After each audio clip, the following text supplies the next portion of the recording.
तो मीराबाई के प्रसंग में आता है कि जब जोशी जी कथा सुनाने के लिए आते थे तो मीराबाई सामने बैठ करके सुनती,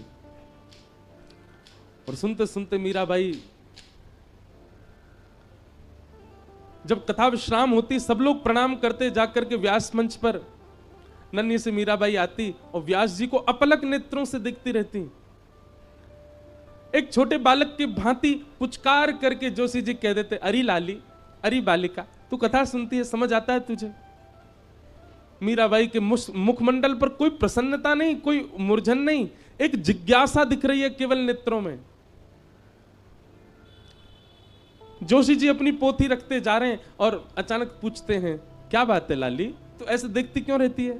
कोई मन में भाव है, कोई प्रश्न है? नन्ही सी मीराबाई, बड़े बड़े लोग जिस प्रश्न को नहीं कर पाते वो नन्ही सी मीरा पूछती हैं। आप जिनकी कथा सुनाते हैं, आप जिनके भाव व्यास मंच पर बैठ करके कहते हैं, कभी आप उनको चतुर्भुज रूप में बताते हैं, कभी आप उनको शेषनाग पर पौड़े नाथ के रूप में बताते हैं, कभी आप ब्रह्मादि देव उनकी स्तुति कर रहे हैं ऐसा बताते हैं, कभी वो ब्रज के गोपाल बनकर के गैया चरा रहे हैं ऐसा बताते हैं। यह तो स्पष्ट हो गया कि वो एक ही हैं, उनके विलास अलग अलग हैं। लेकिन मेरा बस एक ही प्रश्न है, ये गोपाल जी मुझे कब मिलेंगे? चिंतन उसका किया जाता है, चरित्र उसका सुना जाता है जिससे मिलना निश्चित हो।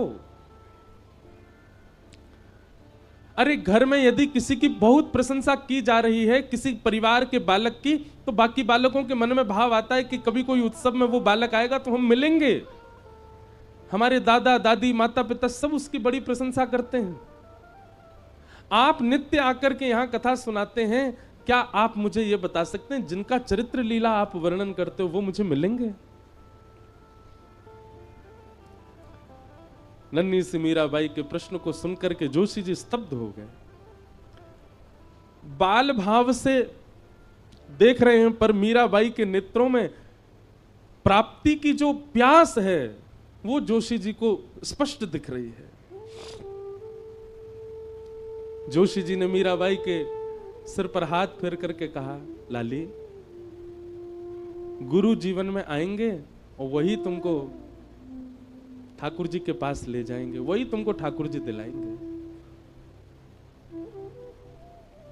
प्रतीक्षा करती रही, यह भी पूछा कब आएंगे गुरु, कोई समय निश्चित है उनका? बंधुओं, मैं अपनी कथा में एक बात स्पष्ट करके कह दूं आपसे, बहुत ध्यानपूर्वक सुनिएगा। वक्ता हजार हैं, वाणियां हजार हैं, लच्छेदार वाणियां अद्भुत हैं, पर आपके गुरु वही हैं जिनकी उपस्थिति, जिनका दर्शन, जिनके पथ से आपके चित्त में कृष्ण प्रेम पहले से अधिक बढ़ जाए। जिनकी उपस्थिति से, जिनकी वाणी से, जिनके कथन से, जिनके वचनों से, मैं हर कथा में कहता हूं व्यास प्रिय लग रहा है, यह उचित नहीं है। अरे हम बिचौलिया हैं, हम प्रिय नहीं लगने चाहिए। हमारे संकीर्तन करते हैं चित्र विचित्र महाराज, जब ठाकुर जी का यश गाते हैं तो ये प्रिय नहीं लगने चाहिए, इनके भावसों कुंज बिहारी प्रिय लगने चाहिए। पूनम दीदी जब नेत्र बंद करके गाती हैं तब श्री जी प्रिय लगनी चाहिए, ललिता विशाखा बरसाना प्रिय लगना चाहिए। गुरु वही है जिसकी उपस्थिति से आपको ठाकुर जी और प्रिय लगने लग जाए, ठाकुर जी और स्पष्ट होने लग जाएं।